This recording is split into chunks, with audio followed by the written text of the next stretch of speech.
Assalamu alaikum wa rahmatullahi wa barakatuh. Bismillah, alhamdulillah, wa salatu wa salamu ala rasulillah wa ba'ad. Inshallah, tonight we are going to explore verse number 35 of Suratul Anbiya.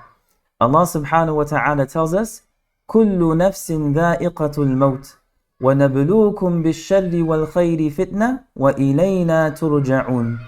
Every soul will taste death, and we test you, O humanity, with good and evil as a trial. Then to us you will all be returned. To drive the reality of death into our hearts, in order to etch it into our consciousness, Allah subhanahu wa ta'ala says, كُلُّ نَفْسٍ ذَائِقَةُ الْمَوْتِ.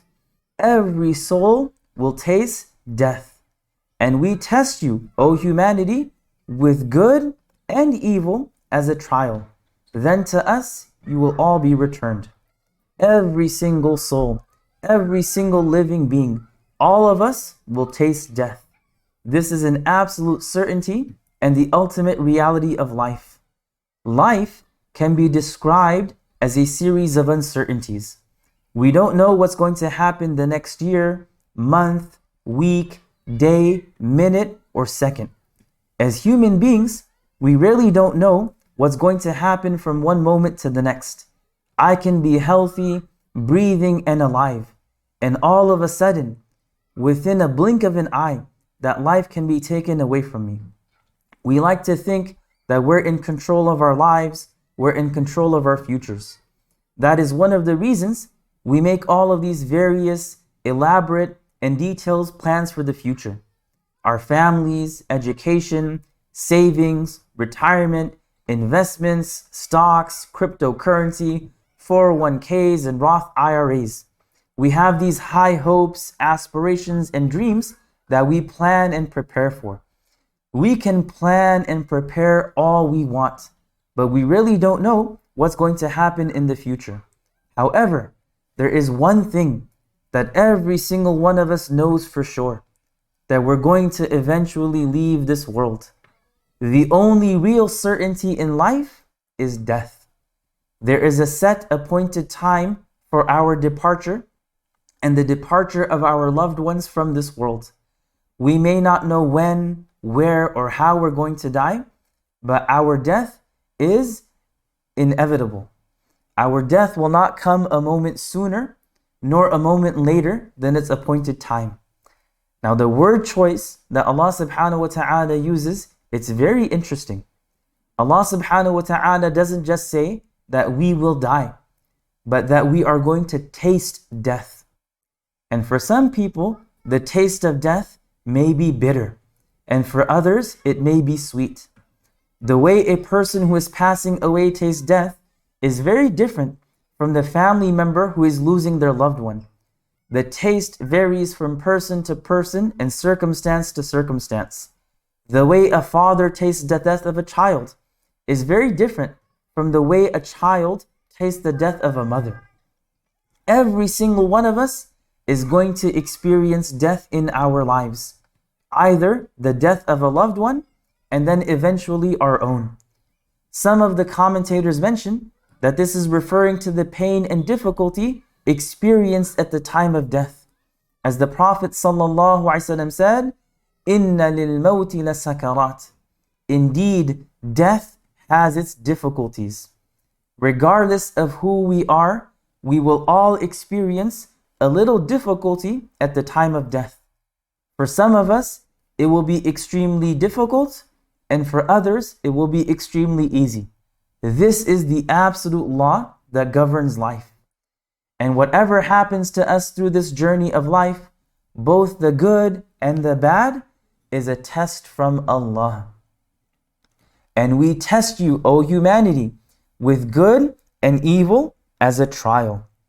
وَنَبْلُوكُمْ بِالشَّرِّ وَالْخَيْرِ فِتْنَةً. And we test you, O mankind, with both good and evil as a trial.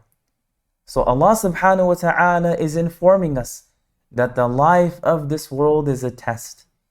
Allah subhanahu wa ta'ala tests us and tries us with both good and evil. Excuse me. Both are a trial. In this world, Allah subhanahu wa ta'ala is going to test us and try us in many different ways. As mentioned in the tafsir of Ibn Kathir rahimahullah, Allah subhanahu wa ta'ala will test us with hardships and blessings, ease and difficulty, health and sickness, prosperity and poverty, the permissible and the impermissible, obedience and disobedience, guidance and misguidance, all as a trial. Now this is a very unique and important statement. Allah subhanahu wa ta'ala is providing us the proper perspective on life. Both good and bad are trials from Allah. And it's easy to understand the concept of a difficulty or hardship being a trial or a test, because that's what we generally think about when we think about being tested by Allah. We think of something negative. We think of some type of hardship, trial, challenge, adversity, or difficulty. We'll think about some type of loss, physical, material, or financial. These are obvious tests and trials from Allah subhanahu wa ta'ala, specifically a test of our patience and steadfastness. These types of trials demonstrate how much patience, faith, and reliance we have in Allah. In this verse, Allah subhanahu wa ta'ala is telling us that the blessings we receive from Him are also a test. Health, wealth, safety, security, food, clothes, shelter, and prosperity are also tests from Allah. They are a test of our gratitude. Allah subhanahu wa ta'ala makes it clear that everything in our lives, the good and the bad, is a trial for us. How will we handle the situation that Allah subhanahu wa ta'ala has placed us in? Will we be grateful in times of ease and prosperity? And will we be patient in times of difficulty and poverty? And oftentimes, this is something that we overlook. And that is why Umar radiallahu anh used to say, we were tested with difficulty, so we were patient. And we were tested with ease, but we didn't have patience. Sayyid Qutb, rahimahullah, he has a very powerful quote regarding this concept. He writes, to be tested with good things is more difficult than hardship, even though it may appear easier. For the fact is that many people can endure being tested by evil, but few can endure a test with good. When the test takes the form of sickness and weakness, many are able to endure and withstand the hardship. But when its form is that of good health, strength, and ability, then few are those who pass through successfully. People may be able to withstand poverty and deprivation, maintaining their dignity in such situations, but few are those who succeed in a test with comfort and affluence. For the latter tempts us to satisfy all our desires. Equally, there are many who cannot be deterred by torture or physical harm. They are not overawed by such threats and actualities. By contrast, however, only a few can resist the temptations posited by wealth, position, comfort, and desire.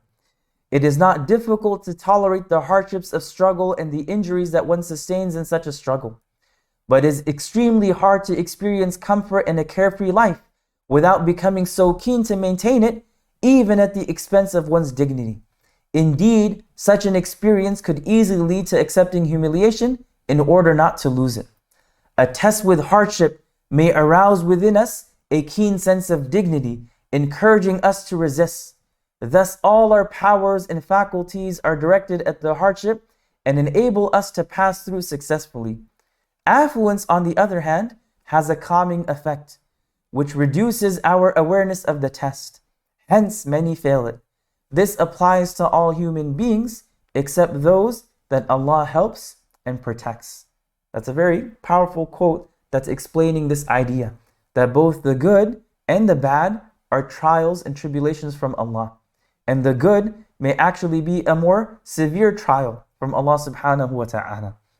Now, although we may not realize it, being tested with ease and prosperity is more difficult and challenging than being tested with hardships. That is because ease, comfort, luxury, money, and prosperity oftentimes lead a person to become heedless and careless. It's easy to forget about Allah subhanahu wa ta'ala in times of prosperity and to be fooled by one's material comforts. A person may think that they have achieved all of this prosperity through their own skills and hard work, or that it's a sign that Allah subhanahu wa ta'ala is pleased with them. Prosperity is a very real trial, and this is a very important perspective that oftentimes is missing. Living a life of ease and prosperity and comfort is not necessarily a sign of Allah's pleasure. Similarly, a life of difficulty, a life of hardship is not necessarily a sign of Allah's displeasure. The exact opposite can be true. As the Prophet ﷺ says, إِذَا أَرَادَ اللَّهُ بِعَبْدِهِ الْخَيْرِ عَجَّلَ لَهُ الْعُقُوبَةَ فِي الدُّنْيَا وَإِذَا أَرَادَ اللَّهُ بِعَبْدِهِ الشَّرَّ أَمْسَكَ عَنْهُ بِذَنْبِهِ حَتَّى يُوَفَّى بِهِ يَوْمَ الْقِيَامَةِ. If Allah wants good for His slave, for His servant, He hurries on His punishment in this world. And if He wills ill for a servant, He holds back pushing him or punishing him for his sin so He can give it to him in full on the day of resurrection. As believers, Allah subhanahu wa ta'ala has made both prosperity and adversity avenues of good for us. The Prophet sallallahu alaihi wasallam said, عَجَبًا لِأَمْرِ الْمُؤْمِنِ. The affair of the believer is amazing. How amazing, how awesome is the affair of a believer, because all of his affairs are good for him. And this applies to no one other than a believer. If he experiences what is good and pleasing, he will express his gratitude to Allah, and that is good for him. On the other hand, if he experiences hardship, he will patiently persevere, and this is good for him. Everything we experience in this world is a source of blessing and benefit. The Prophet ﷺ said, no fatigue, illness, anxiety, sorrow, harm, or sadness afflicts any Muslim, even to the extent of a thorn pricking him, without Allah wiping out his sins by it. It's all about perspective and reframing, having the right understanding of the reality of the life of this world. And then Allah subhanahu wa ta'ala reminds us at the end of the verse, وَإِلَيْنَا تُرْجَعُونَ. Then to us you will all be returned. All of us, every single human being will go back to Allah subhanahu wa ta'ala on the day of resurrection. And there we are going to be questioned, held accountable, and judged. All of us are going to be judged and held accountable for our words and actions. In essence, this statement is both a promise and a warning. It's a promise for those who work hard, struggle, and try to do well on their test. At the same time, it is a warning for those people who are careless. We ask Allah subhanahu wa ta'ala to make us among those that when we are tried with good, we are grateful to Allah. And when we're tried with bad, we are patient. وَصَلِّ اللَّهُمَّ عَلَى نَبِيِّنَا وَمَوْلَانَا مُحَمَّدٍ وعلى آله وصحبه وسلم. جزاكم الله خيرا والسلام عليكم ورحمة الله وبركاته.